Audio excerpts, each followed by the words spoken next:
another wrong belief o maling paniwala, ito po ay akin pong nasaksihan nung ako po ay 4 na taong gulang yata, kung hindi ako nagkakamali. Meron po kaming second cousin na pumanaw. I think pumanaw siya sa edad din na 5 and all that, no? Then, ang sabi ng mga matatanda roon sa lamay ay hindi bale kino-comfort yung mga magulang ng bata. Bale mga tito at tita ko rin, kung totoosin. Angel na siya. Yan ang sabi ng isang matandang mandarasal, nagdadasal sa mga patay. Pag kayo ay papanaw, sabi niya, nandoon siya. Siya raw yung mag-iilaw sa inyo. Yun daw anak niyang namatay, ayun daw ang angel nila. Tama po ba ang paniwalang ito? Well, my Bible says nope. Mali po yun. Mali na naman. Mali. Sa Bible po tayo. Yung mga namamatay pong sanggol, namamatay na mga bata, alam po nating wala silang accountability when it comes to sin. Kasi sila po ay mga innocent. Yes, all have sinned. Maybe meron silang sin nature. Bata pa lang, may sin nature, nakapapanganak pa lang. Pero hindi pa na-activate yung kamalayan.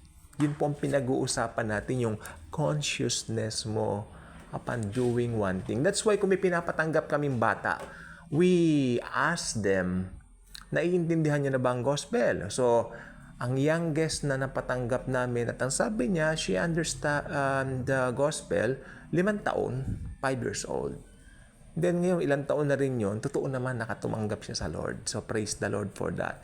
Pero kasi yung mga batang namamatay na walang age of accountability, 4 years old nga, yan po ay angel na raw, sabi nila. Hindi po totoo yun.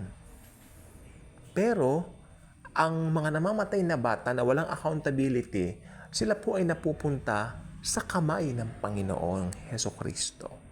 Diyan nga po sa third heaven. Nandiyan na po sila. Pero hindi po sila angel. Iba kasi ang ating, yan nasa picture po, yan ang perception natin sa anghel Di ba ba? We grew up. Kami po may, ewan ko po sa inyo, pero kami po may calendar po kami. Pagka laki-laking kalendaryo, yung Anghel de la Guardia, tapos may 2 bata na ginagabayan ng Anghel de la Guardia. Kung hindi po kayo, imposible hindi kayo nakakita nun, meron siguro kayo dati nun. Pinamimigay yun sa mga tindahan kapag magbabagong taon. So, yan ang mga wrong perception natin sa anghel. Akala natin yung anghel, ito yung mga batang maliliit na nangamatay. Hindi po. Ang mga angels po, actually, mga males, mga lalaki po yan. Malalaki yan. Parang building yan sa kalakihan. Nakakatakot po yan. Don't desire to see one, manghihilakbot ka. Matatakot ka. Sapagkat meron po kaming tayo po, balik kapatid natin sa Panginoon, mag-asawa po sila. Alam niyo itong mag-asawang ito parang nanay-nanay ko na rin po, Dahil sa pananampalataya. Tapos yung lalaki parang tatay-tatay na po namin when it comes to faith. Ano po? One night, ewan ko, siguro dahil mainit po yata ang panahon. So, they decided to go outside. Anyway, that night naman daw, talagang clear sky. May mga between. Alam mo yung clear sky, Yung walang bagyo, walang humid. So, that night, di naman sila makatulog. Yung babae, meron siyang desire, gusto ko talaga makakita ng anghel. Okay, then, sabi naman nung lalaki, ask and you will receive. They believe talaga na kung hihilingin natin kay Lord, ipapakita niya kung ano man yung gusto natin na makita. Like, angel. Yun na nga po. They prayed. They prayed and the result was huge. I mean, literally huge. Then, nung sabay po nilang nakita alam po ba ninyo? Ang paliwanag niya, ang laki. Wala pong pakpak yan, pero parang higante, parang building na ang laki. Kaya natakot silang mag-asawa. Then right after that, nung nawala na sa sight nila yung angel, sabi niya, Panginoon, alam na po namin makakita. Then, nag-testimony sila regarding that. Unang-una ang testimony nila, napakabuti ng Panginoon. Kasi hiniling namin, we asked the Lord Jesus to give us a sight of an angel. And the Lord gave them it. And na manghangalan po sila sa resulta. Parang higante ang angel, nakakatakot daw. Kaya it is not about yung alam natin na traditional na mga batang namamatay, sila yung mga kids na, once they died, nagiging mga anghel. Hindi po yan totoo. Malayo po yan sa katotohanan na itinuturo ng scriptures. Kaya sabi ko po, marami po kasing mga nagiging mga traditional na lang, kung ano yung naririnig, gano'n. Hindi, go back to the scriptures, go back to the Bible. Lalo na po, ito po, may patutuon na po tayo na nakakita nga po, yung nanay-nanayan namin sa faith ng anghel, pati asawa po niya. Nakakatakot. Ang tanging payo lang niya sa amin, wag na wag ninyong hihilingin kay Lord kasi ibibigay niya, magpapakita talaga. Papakita ni Lord sa inyo. So, it's amazing. For me, amazing. Sa kanila, terrifying kasi first time nakakita ng gano'n. Out of this world. Pero itong napatunayan natin, totoo ang Bible. Pag sinabi ng Bible na may mga angels, may mga angels. At ang maganda po nito, hiniling nila kay Jesus. Pinagkaloob ni Jesus. Ipinakita ni Jesus na, ay, ang laki pala ng mga anghel. Diba? Kaya nagulat silang mag-asawa. Kaya, imposible yung mga namamatay na bata.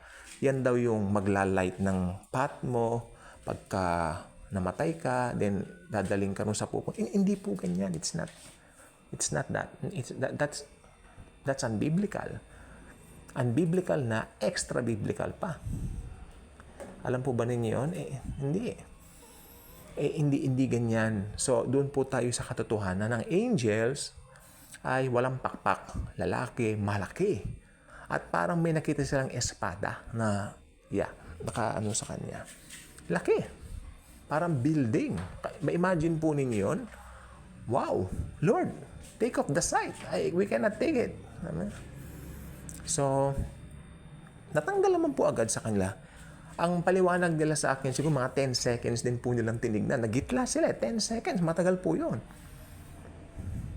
Matagal din po yun. So, yan po ang mga at lagi po nila itong pinapatotoo. Kaya sabi ko, wow, kumusta na kaya sila ngayon? I think nasa Amerika po sila. So, I hope they're doing fine. And, ganon. Grabe. Kaya totoo pong may mga anghel, pero taliwas doon sa, paniniwala na yung mga namatay daw na kids, mga bata, especially mga batang babae, nagiging anghel, taliwas na taliwas kasi ang mga anghel, automatic, mga males, malaking katawan. Parang siguro na-imagine mo, mga wrestler, parang si Hulk Hogan, ganun, pero malaki. May mga muscles daw eh. So, ganyan po ang paliwanag ng Bible tungkol sa mga angels. Kasi yung mga nakakita, kapatid natin sa Panginoon, bali nanay-nanayan na namin sa faith, tatay-tatayan namin sa faith, napakabuti po na mag-asawang yan sa mga buhay namin.